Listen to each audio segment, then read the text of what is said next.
Graça e paz, meus amados irmãos internautas do canal Uma Visão Além. Esse que vos fala é o pastor José Freire e esse é o seu canal Uma Visão Além.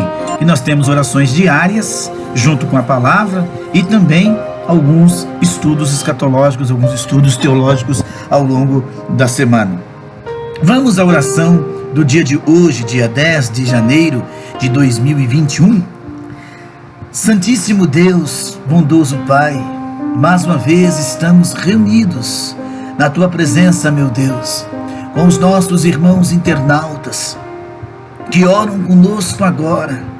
E nós queremos, ó Deus, entrarmos na Sua presença santa e mais uma vez suplicar a Tua misericórdia, a Tua compaixão.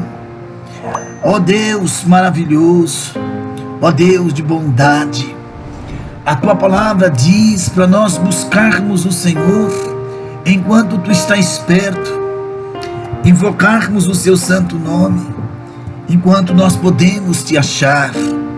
E o tempo é esse, é o tempo da graça, é o tempo que nós temos o privilégio de conversarmos com o Deus vivo, com o Deus santo, de suplicarmos ao Pai Celeste, porque a palavra diz que aquele que clama, que aquele que se aproxima do Senhor, de maneira nenhuma o Senhor lança ele fora.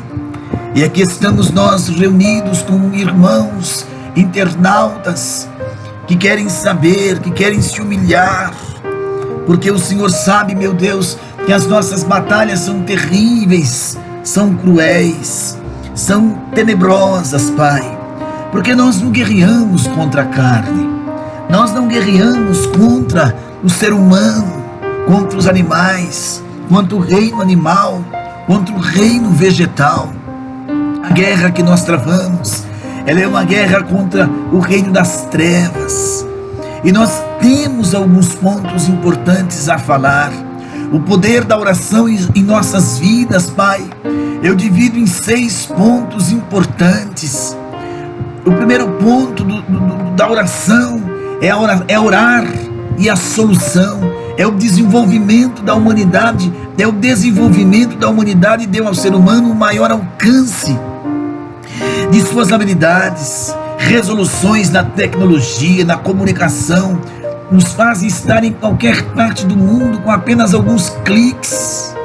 Nos tornamos mais produtivos, geramos mais rendas, consumimos mais, há infinidades cada vez maior de entretenimento. Enfim, podemos dizer que temos tudo o que queríamos, mas será que temos mesmo, Senhor? Ó Deus, se ligarmos uma televisão e ouvirmos as notícias recentes, fica claro que não. A humanidade não está feliz como gostaria, porque temos guerras, fome, discórdias, incredulidade. Estamos cada vez mais perdidos enquanto sociedade. E a grande pergunta, meu Deus, é o que fazer? Mas a resposta é simples. A resposta é orar.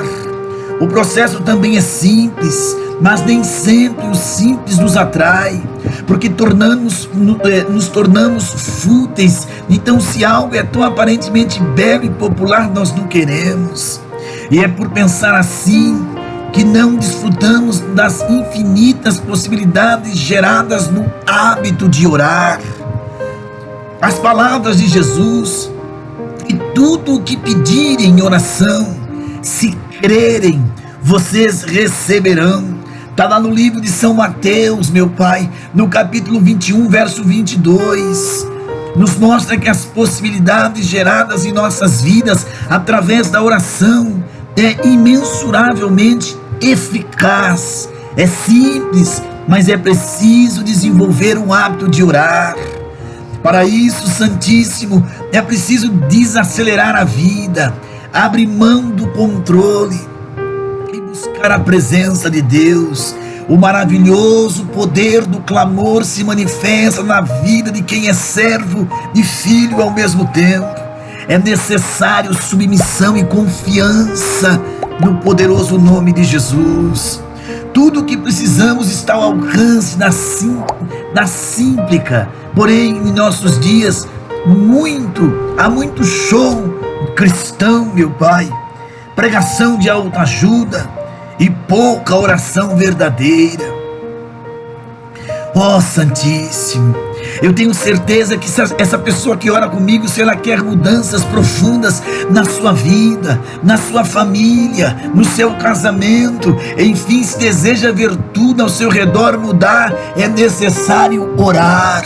Então, amado irmão que ora comigo, ore, clame pelo seu casamento, clame por sua família, clame por sua profissão, para que haja melhoras da parte do Senhor Deus Jeová. A oração em nossas vidas, por meio do sangue de Jesus na cruz, nós somos justificados. A nossa salvação está em receber a Jesus como Senhor e Salvador da nossa vida. E desta forma, a Bíblia diz que somos herdeiros na justiça de Deus, como está escrito em Gálatas capítulo 4, verso 7. Dito isto, Senhor, precisamos ter em mente que há poder em nossos momentos de oração. A oração de um justo é poderosa e eficaz. O poder do clamor de um justificado pelo sangue de Jesus é capaz de resolver qualquer crise, suportar qualquer obstáculo e vencer qualquer tipo de dor. Ao longo dos séculos, Pai Santo, na igreja, muitos homens e muitas mulheres de Deus têm desfrutado e testemunhado grandes feitos do Senhor. Contudo, não é possível desfrutar de tudo isso se não houver oração. À medida que o tempo passa, Santíssimo, os cristãos estão perdendo esta sensibilidade, e por causa da escassez de tempo a sós com Deus, somos muitos, mas produzimos muito pouco, em virtude de não conhecermos a linguagem do céu, nem o universo sobrenatural da oração. Não é incomum ver crentes simples, cheios do Espírito Santo, e grandes e influentes personalidades cristãs vazias. Oh meu Deus, nos ensina a orar, a clamar ao teu santo nome. Chamar a atenção dos homens não é o mesmo que atrair a atenção de Deus. O Senhor não vê como homem, o Senhor não olha como homem, Ele sonda o nosso coração. Tu sonda os nossos corações, está atento às nossas orações, e é desta forma que nós somos justificados pelo sangue de Cristo, orando, e a oração poderosa e eficaz. Ó Deus tremendo, Deus santo, o poder da concordância da oração da igreja. Em outro cenário em que os milagres gerados pela oração se manifestam é na concordância da igreja. Quando o povo de Deus se une em oração, coisas extraordinárias realmente acontecem. O Senhor Jesus prometeu que quando nos reuníssemos 2 ou 3, disse Ele, e concordássemos acerca de alguma oração aqui na terra, seria ligado do céu. Mateus 18, 18. Imagine, Pai Santo, se como a igreja se nós como igreja, nós orássemos pelo fim do tráfico de drogas em nosso país, pelo fim da violência, da corrupção, da exploração trabalhista. Imagine, meu Deus, quantas maravilhas não seriam feitas se, ao invés de discutirmos tecnologia, sobre qual é o melhor argumento da salvação, ou qual a melhor denominação, nós orássemos pelas graves questões sociais que afligem o nosso povo. Eu imagino que teríamos um país melhor, mais justo, pacificado, de um povo mais feliz e mais próspero. Se a igreja de uma nação não é capaz de influenciar sua realidade, precisamos questionar a eficácia, papai, dos cristãos. Somos 60 milhões de crentes no Brasil, Pai, olha o nosso país, a desgraça na juventude, dominada pelas drogas, pelos vícios, pela prostituição, pela criminalidade.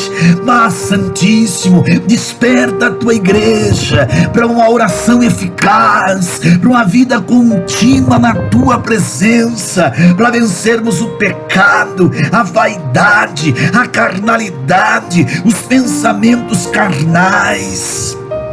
Oh, meu Deus! Ah, Senhor, a prática fundamental da oração num casamento. Senhor, quantos lares destruídos, quantos casamentos em ruínas, o divórcio no meio dos cristãos, separação de casais, marido divorciando da esposa, sendo ele pastor, presbítero, evangelista. Oh, meu Deus, isso prova que pouco tem se clamado como se deve, que muitos não têm orado como se deve. Deus ama a família, temos certeza disso por diversos motivos. É algo que fica evidente no princípio da criação. Após criar Adão, o Senhor Deus percebeu que a solidão não era algo bom na vida dele, e por isso o Senhor criou Eva, alguém semelhante a ela, não igual. Não era igual a Adão, era alguém semelhante a Adão. Essa era uma relação santa, próspera, até que eles deram ouvido ao diabo, à serpente, e pecaram contra o Senhor, lá em Gênesis capítulo 2. Quando o casal para de ouvir Deus, quando o casal para de ouvir a voz de Deus através da oração. Olhe para cá, você que ora comigo, se você deixar de clamar, se você deixar de buscar, aí as coisas ficam difíceis. Quando um casal deixa de ouvir o Senhor Deus Jeová através da oração, eles ficam vulneráveis às outras vozes, o pai, a mãe, os irmãos, os cunhados, enfim, vozes externas começam a dirigir o lar, que deve ser guiado pela voz do Jeová Rafá, através de uma vida de oração. E sobre isso o apóstolo Paulo recomenda que o casal deve se dedicar à oração. Oh, meu Deus, levanta casais que orem, coloca no seio da igreja a oração dos casais, para que os casais sejam fortalecidos, e assim as famílias fortalecidas, e assim seus filhos fortalecidos, e uma igreja com casais abençoados de oração, fortalecidos, torna-se uma igreja vibrante, pentecostal, cheia do poder de Deus. Santíssimo, quando a família ora, todos debaixo da bênção de Deus estão. A tentação encontra resistência, o diabo é vencido, os planos e artimanhas do maligno são frustrados, são derrotados, são jogados por terra. Tudo isto pelo poder e o hábito de orarmos. Portanto, papai, eu tenho convicção que o Senhor deseja uma oração, uma família que ore fervorosamente. O poder da oração, o poder do jejum, é a abstinência ou a privação física, moral ou intelectual. Ou seja, quando jejuamos, estamos abrindo mão, nos privando, nos esvaziando. De acordo com o Senhor Jesus, há questões na vida que só podem ser vencidas pelo jejum, pela oração, juntos lá em Marcos 9. Senhor, eu clamo, eu busco a tua presença junto com os meus irmãos internautas, porque a palavra do Senhor é fervorosa. A tua palavra diz que o Senhor nos ama, e por isso devemos orar. Orar é divulgar, orar é dialogar, é ter comunhão com Deus. Eu te apresento os casais, os jovens, meu Deus, esta pessoa que ora comigo agora, desesperada, angustiada, amargurada, deprimida, sufocada pela batalha, sufocada pela peleja, sufocada pela crise, eu repreendo o espírito de miséria, de depressão, de angústia. Seja repreendido esse espírito de enfermidade, esta doença no corpo deste homem, no corpo desta mulher, no corpo desta criança, em o nome de Jesus. Eu repreendo o espírito de miséria, o desemprego seja repreendido em nome de Jesus, e que as bênçãos de Deus estejam completamente vivificada dentro dos nossos corações. Abençoai, meu Deus, os lares, a obra missionária, cada irmão internauta que nos ouve, que nos assiste aqui no canal A Visão Além, todos os nossos irmãos. Eu te apresento todos os crentes de todas as denominações, os não crentes, todos os nossos familiares, os enfermos, os que estão, meu Deus, lutando dentro de um presídio para te servir, para te adorar, os que se encontram no leito de um hospital. A minha oração, a minha voz, aonde ela chegar, haja milagre, haja transformação, pelo poder do santo nome de Jesus. Eu creio, meu Deus, eu creio, papai. Fica conosco e receba a nossa humilde oração, em o nome do Senhor Jesus Cristo. Graça e paz, amados irmãos internautas. Eu quero ler com vocês acerca do perdão. Esse mini estudo que nós vamos fazer agora são as 5 verdades sobre o perdão. O perdão, irmãos, se faz necessário nas nossas vidas. Então, desentendimentos, brigas, separações e mágoas acontecem todos os dias pela falta do perdão. O perdão só existe porque todos nós podemos cometer erros, e sem ele seria impossível mantermos relacionamentos saudáveis com as pessoas. No entanto, meus amados, apesar de ser tão importante perdoar, não é nada fácil perdoar, principalmente para quem não segue a palavra de Deus, né? Por isso, nós vamos falar aqui sobre 5 verdades bíblicas sobre o perdão. Em primeiro momento, elas podem nos confrontar, mas depois vão nos direcionar para fazer a coisa certa.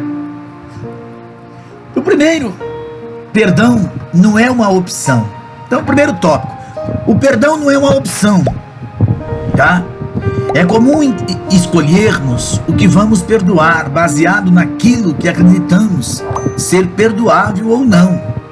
Algumas pessoas, meus amados, acreditam, por exemplo, né, que quando alguém comete o mesmo erro conosco mais de uma vez, não merece ser perdoada. Então elas criam uma espécie de escala de perdão. Mas a Bíblia nos mostra que perdoar não é uma opção, mas uma ordem de Deus. Nós vamos ler um texto agora. Veja o que Jesus disse lá em Lucas capítulo 17, verso 3 e o verso 4, que é esse texto que eu quero ler com os irmãos. Tome cuidado. Se o teu irmão pecar, repreenda-o. Se ele se arrepender, perdoe-lhe. Se pecar contra você 7 vezes no dia, e 7 vezes voltar a você e disser, estou arrependido, perdoa-lhe. Tá vendo? Lucas capítulo 17, verso 3 e verso 4. Perdão não é um sentimento. Sentir vontade de perdoar é muito bom, mas a verdade é que quase nunca isso acontece, não é mesmo, meus amados? Se analisarmos os nossos sentimentos, encontraremos raiva, mágoa, desejo de vingança em nossos corações. Por isso que a Bíblia nos mostra que o perdão não deve ser fruto da emoção, e sim da razão, tá? E é claro que o sentimento pode estar envolvido no ato de perdoar, mas se não estiver, a razão tem que prevalecer. Quando Pedro perguntou a Jesus sobre quanto devemos perdoar, ele deu uma resposta impactante. Então Pedro aproximou-se de Jesus e perguntou: Senhor, quantas vezes deverei perdoar o meu irmão quando ele pecar contra mim? Até 7 vezes? Jesus respondeu: eu lhe digo, não até 7 vezes, mas até 70 vezes 7. Então você multiplica 70 vezes 7, 490 vezes num dia, tá? Você vai ler isso aí lá em Mateus 18, no capítulo 21, verso 22. Capítulo 18, verso 21 e verso 22. Só conseguimos cumprir esse mandamento, meus amados, se tivermos uma vontade racional de perdoar e agradar a Deus, certo? Agradar a Deus. Se formos levados pela emoção, não conseguiremos perdoar, nem sequer uma vez, quanto menos 70 vezes 7, que são 490. Então o perdão não é um sentimento, ele é razão, ele é racional. Outro tópico aqui: perdão fingido não é perdão. Fingir o perdão é algo que muitas pessoas fazem, pois torna as coisas mais fáceis. Eu mesmo já fingi ter perdoado uma pessoa, irmãos, só porque precisava continuar convivendo com ela. Mas depois de um tempo, Deus me mostrou que eu ainda tinha, e que eu ainda não tinha perdoado, porque não era algo verdadeiro. Eu fui até essa pessoa e aí sim me humilhei e pedi perdão. E foi a pessoa que aprontou comigo. Então, eu clamei a pessoa, eu clamei a pessoa e liberei o meu perdão com sinceridade. Se você está sempre criticando e apontando os defeitos do outro, esse é um sinal de que você ainda não perdoou esta pessoa.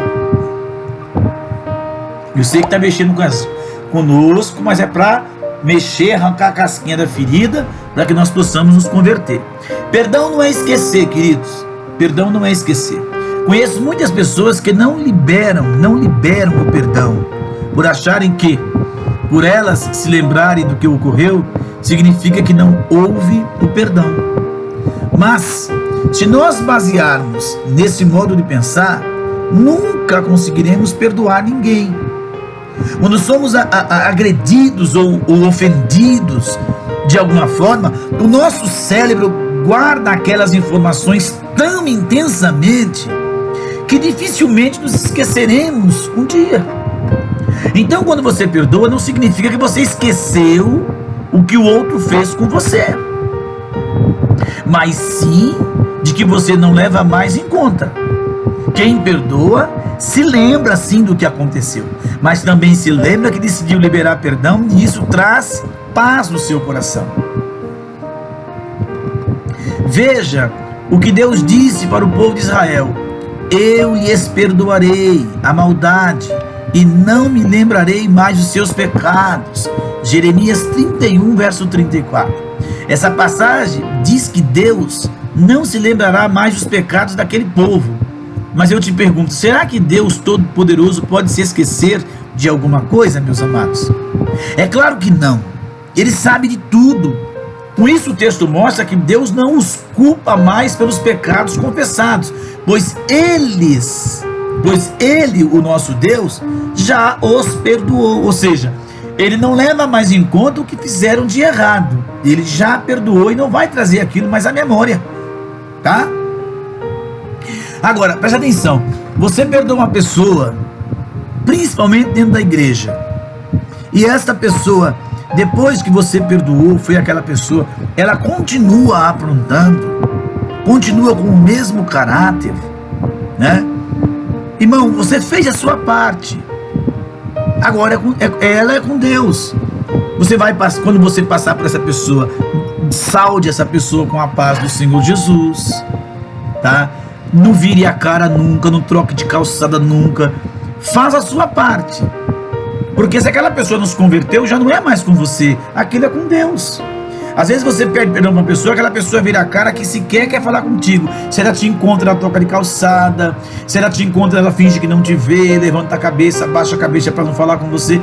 O seu problema você já fez, você não já foi, você não já pediu perdão? Amém. Tá? Então perdoar não é esquecer não, nós lembramos o que a pessoa fez. Eu mesmo vivi uma experiência com um irmão, que aquele irmão me apunhalou pelas costas 3 vezes. Na primeira vez eu perdoei, voltei a ser amigo, ele vinha na minha casa, tomava café comigo, chegou a almoçar aqui, eu ia na casa dele. E aí ele aprontou a segunda vez, eu perdoei normalmente. A segunda vez foram terríveis, eu não posso detalhar aqui, porque até escandaliza o que eu passei, caso de polícia, né? E a terceira vez foi uma calúnia que ele levantou contra mim. E eu havia pensado que aquele irmão, ele havia mudado, que aquele irmão havia se convertido. E com essa punhalada, com essa traição, essa calúnia que ele fez pela terceira vez, aí eu fiquei assim triste, muito abatido com aquilo. E ele um dia me chamou para conversar com ele. E eu falei para ele: não, eu te perdoo, em nome de Jesus, mas eu não consigo mais confiar no irmão, porque você já aprontou comigo, a primeira vez foi terrível, foi causa assim tenebroso, um caso até de polícia, e eu perdoei. Você aprontou a segunda vez, eu perdoei e pensei que você tinha mudado, e você me vem com uma calúnia desse tamanho. Aí tudo ficou esclarecido, que aquilo era uma calúnia, uma mentira. Aí ele me chamou, porque ele viu que eu fiquei triste, assim, diferente. Disse para ele que perdoava, que eu não odiava, como não odeio mesmo. Mas falei para ele: só que assim, eu não vou andar mais junto com você, porque na verdade eu não consigo mais confiar em você. Então o pecado, ele traz consequências, mas você tem que perdoar, falar com aquela pessoa. Claro, você vai ter prudência, porque às vezes você perdoa uma pessoa que ela falta caráter, vamos dizer assim, e você não vê o caráter nela mudar. Onde você encontrar, você vai dar a paz, você vai ter comunhão com ela, mas sempre observando que enquanto ela não está convertida, ela vai aprontar de novo. Então a melhor coisa que tem é um andar para cá, outro andar para lá, para evitar problemas. Você vai evitar novas situações, mas você tem que ter liberado o perdão, você tem que estar em comunhão viva com Deus e não pode estar com mágoa, com rancor, com ira. Se um dia aquela pessoa se converte de verdade, pronto, você pode voltar às boas e de andar junto e na sua casa. Agora, enquanto aquela pessoa não se converte, ela vai continuar aprontando. E Deus não aprova a falta de perdão, viu, irmãos? Mesmo diante de todas essas verdades citadas aqui, existem muitas pessoas que ainda não estão dispostas a perdoar. O problema é que essa decisão coloca essas pessoas diante do julgamento de Deus. Se perdoarem as ofensas uns dos outros, o Pai Celestial também lhes perdoará. Mas se não perdoarem uns aos outros, o Pai Celestial não lhes perdoará as ofensas. Mateus 6, capítulo 6, verso 14 e 15. Então pode parecer terrível, mas Deus não perdoa aqueles que não querem perdoar, pois Ele demonstrou, irmãos, o maior ato de perdão ao enviar seu Filho para sofrer e morrer na cruz por nós. E mesmo nós sendo tão pecadores, por isso a falta de perdão pode trazer muitas coisas ruins. Ele nos leva para longe da presença de Deus, abre brechas para que o inimigo atue em nossas vidas.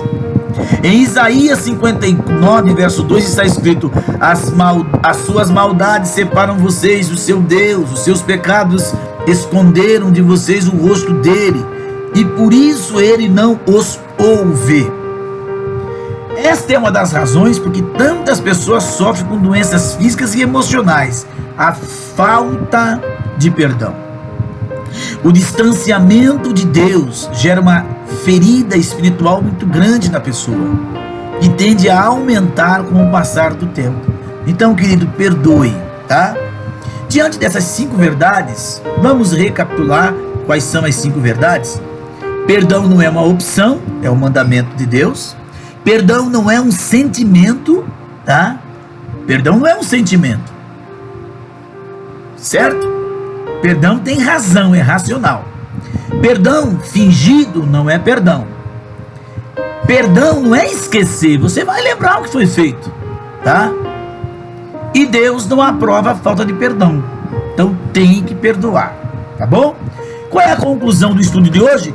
Diante dessas 5 verdades sobre o perdão, não resta dúvida de que perdoar é preciso e o melhor caminho a seguir, por mais que seja difícil e que fira o nosso orgulho.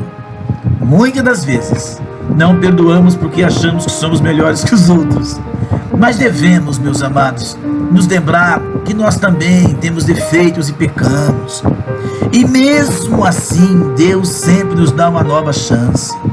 Quando perdoamos, nós nos aproximamos do Senhor, e isso nos traz paz, saúde física, saúde mental, saúde espiritual.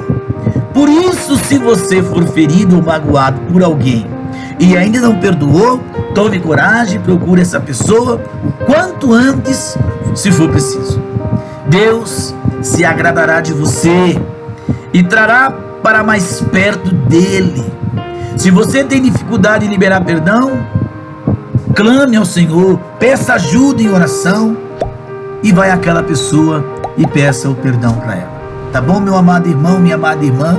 Porque Jesus te ama e te quer ver morar no céu. Graça e paz a todos os nossos irmãos internautas.